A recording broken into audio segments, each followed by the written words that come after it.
All right, hey, this is Mark coming to you from Baker's Green Acres. Today's the 9th of January, 2018.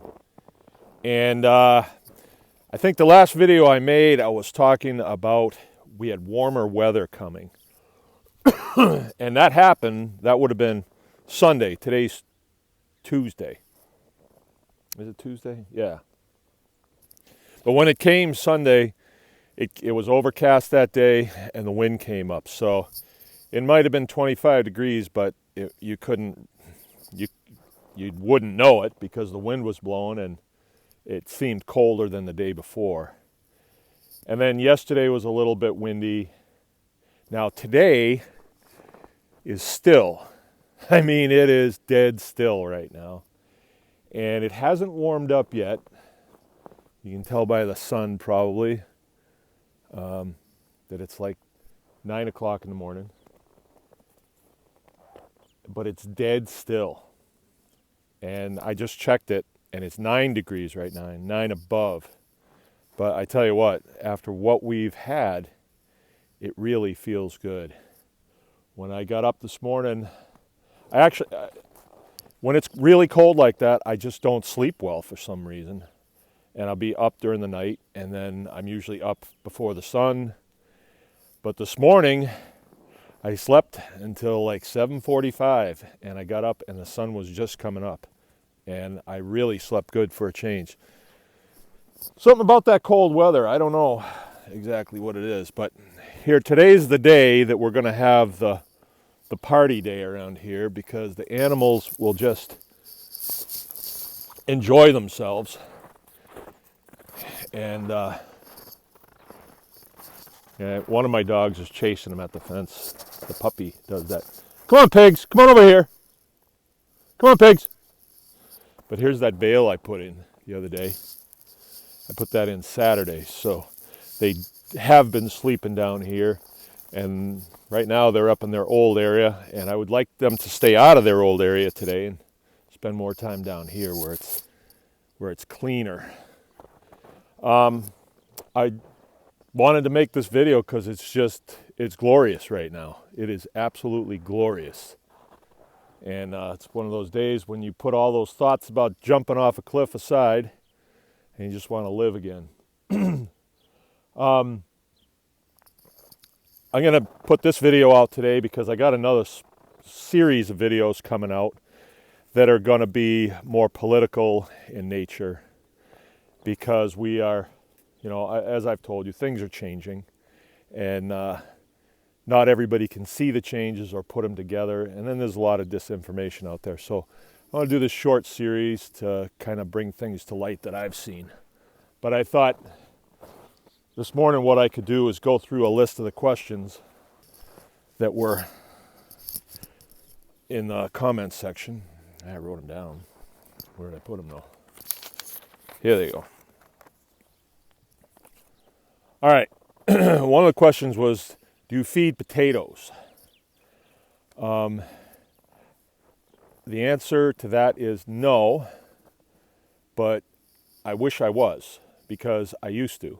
We have a big potato farm near us, and I was getting potatoes for them for a couple of years. And then the whole pig thing happened, and we didn't have any money to pay for them, so I kind of lost touch with those guys. But I would like to be feeding potatoes, because at least these pigs, somebody else chimed in on the feed, and they said that in their experience, pigs don't like potatoes or onions. Well, I don't know. You must have a different type of pig than I do, because my pigs ate them like candy. And the nice thing about them is in the wintertime, they would freeze just solid. And then the pigs would chomp them down, and they'd have a good time doing it. I mean, they keep busy doing stuff, and it's good when they're busy. And here they come. All right, they're coming over to see me. So I've heard some people say that, oh, you got to cook the potatoes. I never cooked them once, and I never had a problem. Pigs stayed healthy the whole time. I've never fed anything to these animals here, I'll turn it around while that's resulted in any kind of problems. And I've heard all the horror stories about peach pits and cherry pits and all that stuff, but we've never had a problem. Never had a problem. I mean, it seems like they can eat anything. All right, next one. Biochar. This person asked, what's the frequency of feeding and then why? And this is a really important subject, so I'll expound on this a little bit. Biochar is a product that we make out of wood. We roast the wood in an oxygen-deprived environment, and it becomes, 98% carbon. And then we'll take that and we'll throw it in with them, and they eat it. And I've done other videos on this where I throw in chunks and you just see them eat the stuff like it's candy. The frequency, I don't have any answers for you on that. I think that you should feed it every day if you can, and here's why. Your property and your animals are one, right? Your animals live on this ground and they get a lot of the nutrients out of the ground to keep them healthy. You eat your animals and you're getting the nutrients from the animals that they're taking out of the ground. So you all are together on that. I mean, it's like a system. This sounds like kind of tree huggerish, but it is a biosystem that you're living in, like a biodome type thing. And when you add biochar to them, they eat it, crunch it up, inoculate it, and poop it out on the field. It becomes part of the biosphere or the biosystem in the field. And then you grow things on it for them to eat, and it recycles. So you're recycling nutrient. But you don't just recycle it like bottles and cans. You're adding to it sunlight, oxygen, and everything else that's in our air. So things don't just stay the same, they increase, and that's the way it's designed. But there's a needed resting period in there too, and rain too. Rain's huge, and snow is huge. There's a lot of nutrient in snow. So feeding biochar to your animals is going to feed your soil, which in turn is going to feed you.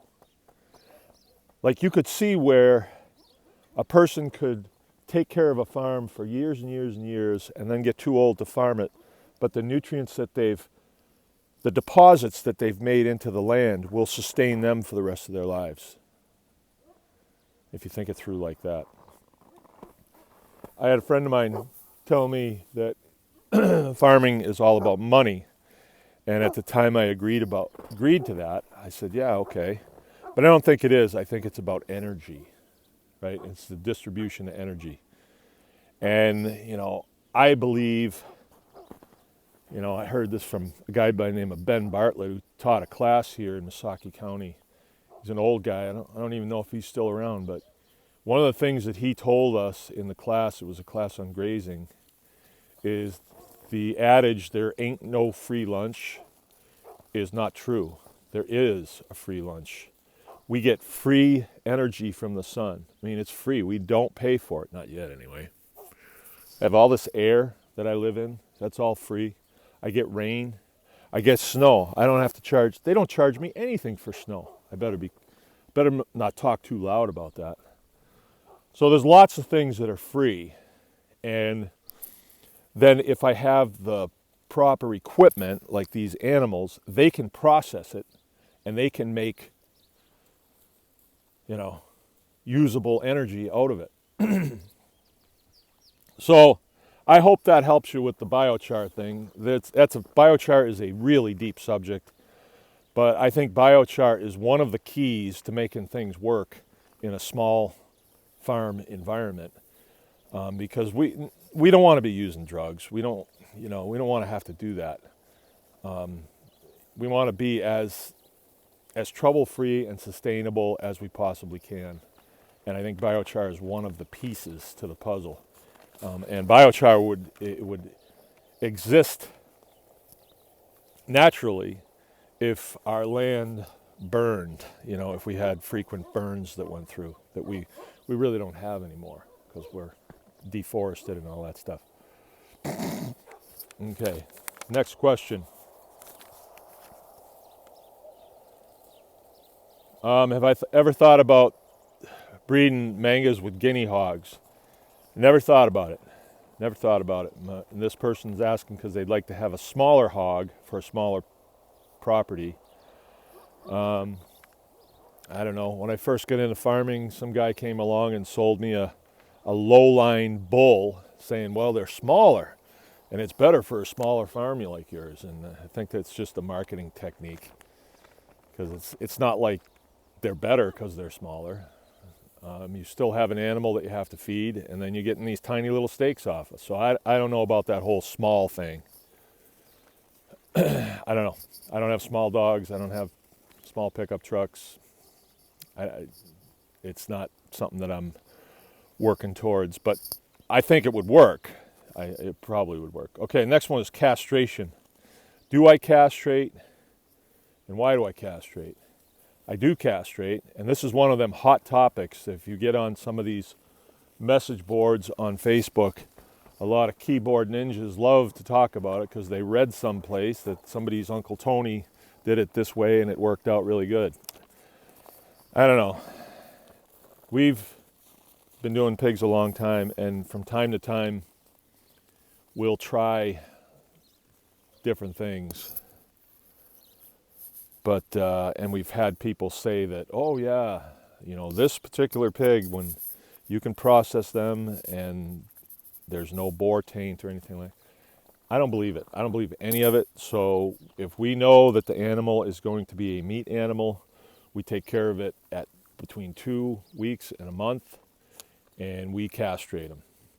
Because too many times we've had people tell us that, oh, if you wait in between this, you know, all these little things that you can do, you won't taste the boar taint. And what boar taint is if you want to experience that, get you a campfire going sometime and then urinate on it. And that steam that comes off there, that's what boar taint tastes like when you eat a sausage that it was from a boar. You know, a boar is an animal that's been not castrated. It's an intact animal. So we castrate, and we do it with a razor blade, and I have a video on that, how we do it. It's really pretty easy to do once you've done it a couple times. I used to hate doing it, but now it's just something that we do, and it's nothing to it. My kids do it, we do it, it's no problem. Last one, brain coffee. All right, I've got some attention. To make brain, here's one recipe. You take a big ball jar, I think like a 2-quart ball jar, and you put a big scoop of Mangalitsa fat in it, like a tablespoon. And then you pour coffee on top of it, hot coffee. And then you put in some honey, and you put in some nutmeg. And then you put some milk in to lighten it up if you want. And then you drink it. That's how Randy makes his coffee, and it's really good. And so we started doing it here, so I can tell you how I liked it. I had 2 cups of it, and usually I can drink coffee all day long, but I had 2 cups, and then I really didn't want any more. That was all I wanted. And I haven't had it yet today, but I'm going to. And the whole idea is, you know, where we say anyone can farm, we're going against the grain. USDA is saying, no, only these guys can farm because they're experts, right? And then the USDA is also saying, oh, no, you want a low-fat diet. And we're going against the grain. We're saying, no, you don't. Your brain is fat. You need to replace that fat with some other fat. And, you know, the establishment is saying corn fat. You want corn fat. Well, drink Mountain Dew then. But we see what that does to people. So that's the whole idea of the brain coffee, and I recommend it. I don't think that the USDA is going to do a study on it anytime soon, so I'll just give you my information on it is because Randy says so, and that's going to be good enough for me. So